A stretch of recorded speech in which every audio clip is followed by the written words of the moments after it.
Coming to you live from Angkasa Puri, you're watching news at 10. I'm Shuhaida Arifin. Making our headlines for today. More relaxed SOPs for Chinese New Year celebration.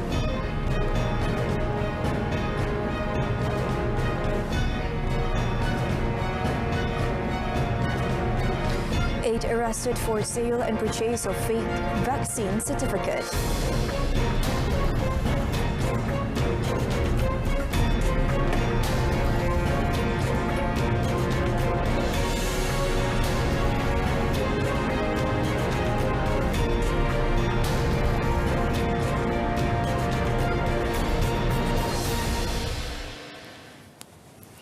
The government today announced more relaxed SOPs for the Chinese New Year celebration this year, including allowing family reunion dinner and house-to-house visits. Unlike last year, where the reunion dinner was limited to only 15 family members living within a 10-kilometer radius, the reunion dinner scheduled to take place on 31st January is allowed to involve as many relatives and members of the family. National Unity Minister Datuk Halimah Muhammad Sadiq said Chinese New Year open houses, however, were not allowed.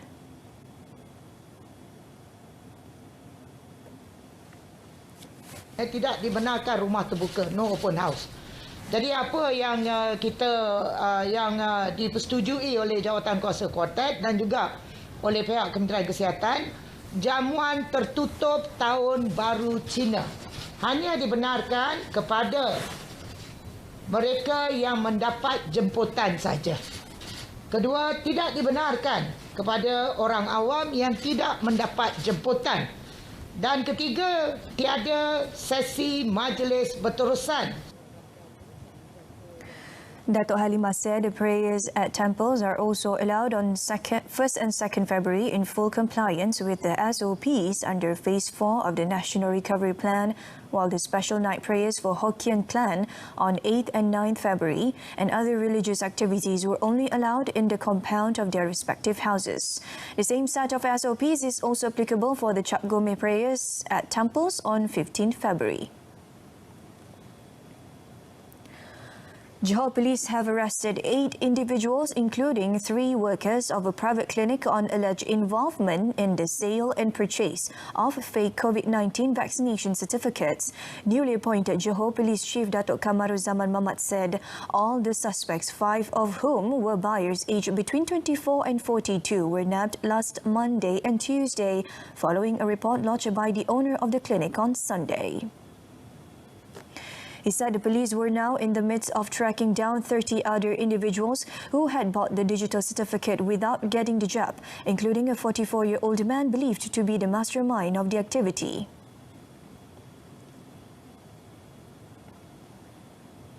Cara mereka ni adalah dengan mewawarkan kepada sesiapa yang tak ingin, kebanyakannya mereka yang tidak ingin mengambil vaksin.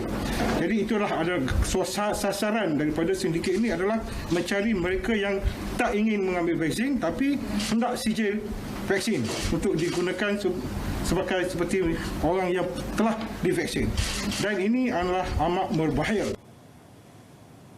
It is learned that each buyer has to pay between 300 and 650 ringgit to get the fake certificate, while the runner or the middleman will get 125 ringgit commission for each certificate sold. Datuk Kamaruzaman said the clinic workers had been remanded to facilitate further investigation into the case. He also called on those who had bought the fake vaccination certificates without getting the jab to surrender themselves to the police.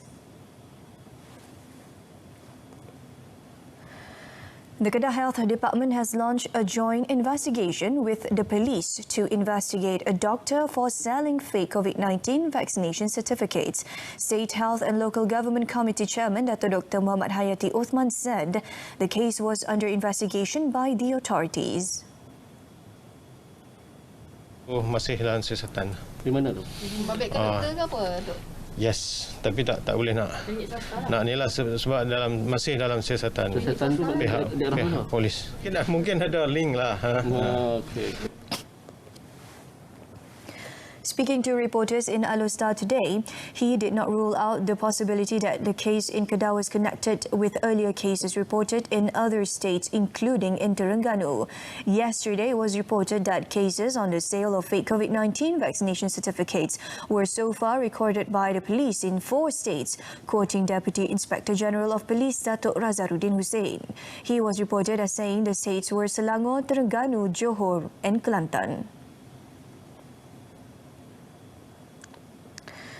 Another 29 female students of Sekolah Menengah Kebangsaan Naim Lil Banat in Kelantan were tested positive for COVID-19, bringing the total figure to 73. Following this, State Health Director Dr. Zaini Hussein said the department had declared the cases as the MB Teleport cluster. He said the cluster, which started in Kota Baru, has now spread to Jeli district. He said the 29 students are now placed under quarantine and the situation is under control despite more students being tested positive. The department is expected to receive results of their test samples whether the students were infected by the Omicron variant in 3 weeks. Before this, 44 students from the school were tested positive for COVID-19. The health department also identified some 256 close contacts from the positive patients. Following the spike in cases, SMK Naim Lil Banat was closed for 8 days beginning yesterday. In a letter issued by the Kota Baru District Health Office, the closure was a precautionary measure to curb the spread of the coronavirus. The incident is the first involving a residential school in Kelantan this year.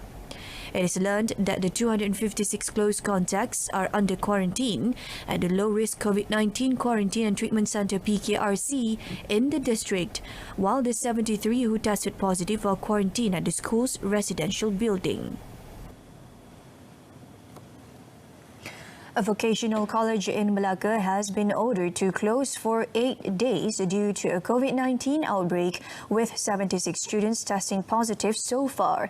It was reported that the college had been closed since 14th January by the Malacca Health Department to stem the outbreak with the index case involving a student.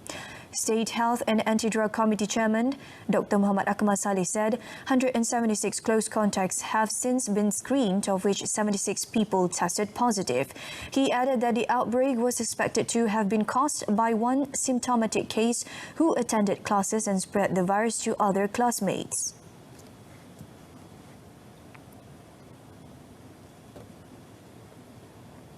Setakat ini kita hanya satu KV saja yang kita tutup sebab apa dah melibatkan kluster.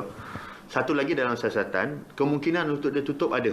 Tapi kita bergantung kepada hasil siasatan yang kita dapat. Jika hasil siasatan mendapati bahawa kita perlu menutup, maka kita akan tutup. Tapi setakat ini kemungkinan besar nampak seakan-akan ia boleh dikawal. Of the positive cases, 71 are male students while the others are female, he said, adding that most students are awaiting their final test results. He also said there was a lack of compliance with SOPs in high-risk areas such as dormitories and that there was also a gatekeeping issues. He added that the Health Ministry had designated the outbreak as the Jalan Tun Telani cluster yesterday.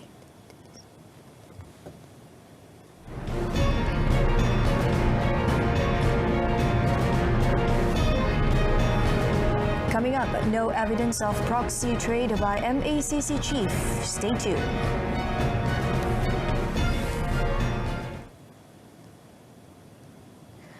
The Securities Commission Malaysia SC has arrived at a decision that there was no breach of Section 25, Subsection 4 of the Securities Industries Central Depositories Act 1991 SICDA with relation to the Malaysian Anti-Corruption Commission Chief Commissioner Tan Sri Azam Baki's trading account. In a statement today, the SC clarified that the independent evidence gathered at the inquiry into Tan Sri Azam's trading account showed that the latter was the account holder and had control of the said trading account. It said the evidence also showed that Tan Sri Azam operated the account that he had opened and that he had given instructions to buy, sell and transfer securities from the said account. In a statement yesterday, the SC said it has concluded its inquiry in relation to Azam's trading account, and based on the evidence gathered, it could not conclusively establish a breach under Section 25, subsection 4 of SICDA had occurred.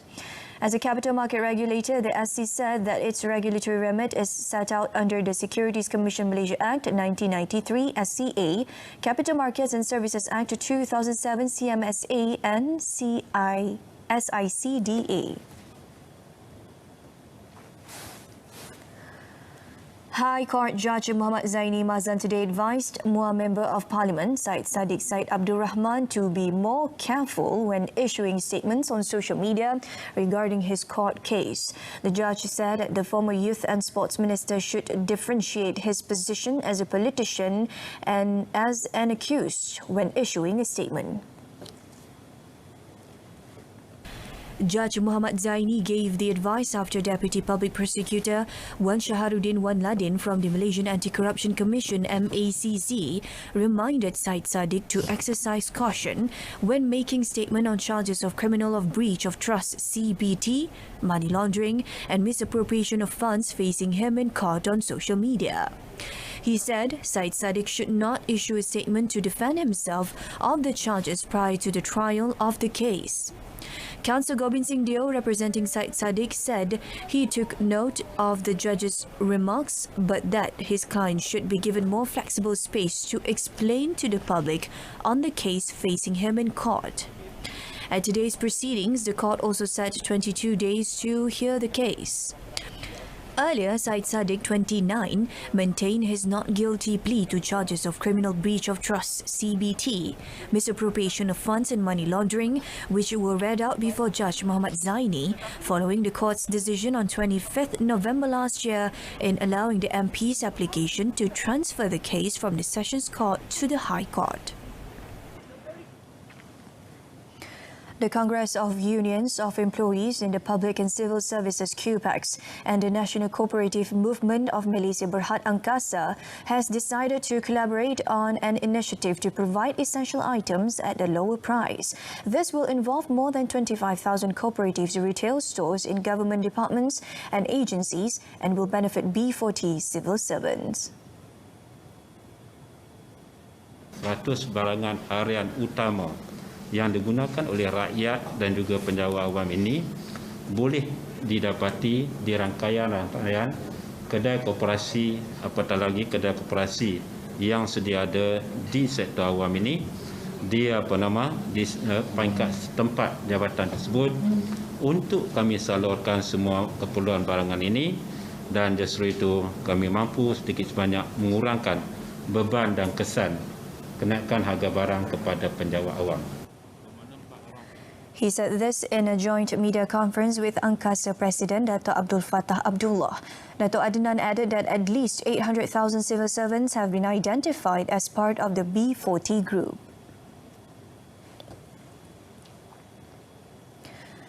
The Malaysian Aviation Commission MAVCOM has approved 27 air traffic rights ATR out of the 28 applications submitted in the fourth quarter of 2021, which is a 33.3% jump in applications and a 28.6% increase in approvals compared with the third quarter of 2021.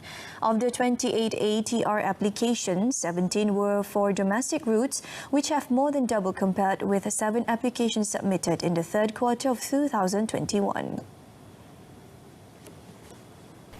In a statement, MAVCOM Executive Chairman Datuk Seri Saripudin Kasim said the increase was primarily due to the reopening of interstate borders in October 2021 and a rise in demand for domestic holiday-related travel, with the addition of flights mainly to Langkawi, followed by Johor Bahru, Penang and Kota Bharu. Despite the ongoing pandemic, there are encouraging signs of recovery within the domestic segments, as indicated by the increase in ATR applications for domestic routes in the fourth quarter of 2021. This promising development illustrates the sector's resilience and its ability to bounce back post-pandemic. Datuk Seri Saripudin said the Commission hopes that this continues as air travellers are highly encouraged to pre-plan their flights for festive periods well in advance to avoid crowds and high ticket prices.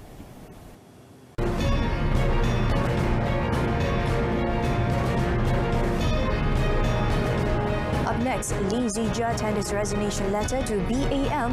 More on that in our sports segment.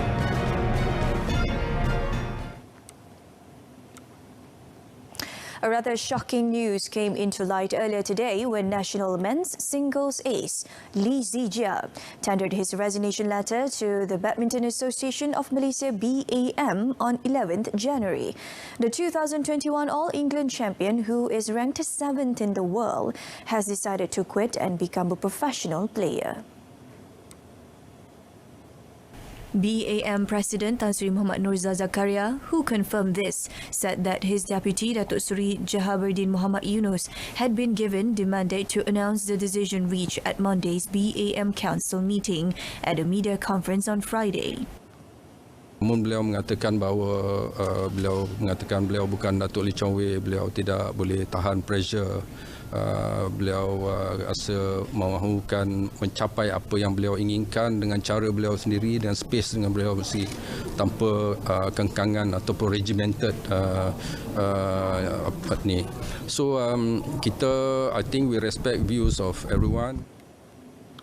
Tan Sri Muhammad Nurza also said that the BAM Secretary General Kenny Goh, who is also the coaching and training committee chairman, held a series of discussions with a 23-year-old shuttler to persuade him to stay on, but to no avail.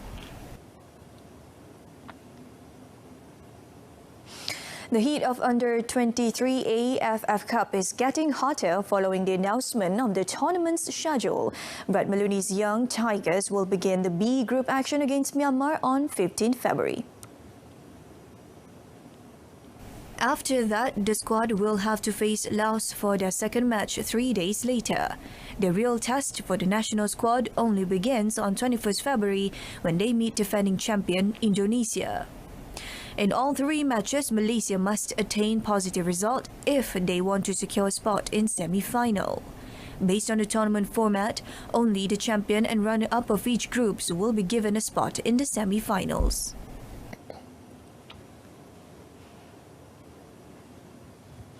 And with that, we reach the end of News at 10. Our headlines for today.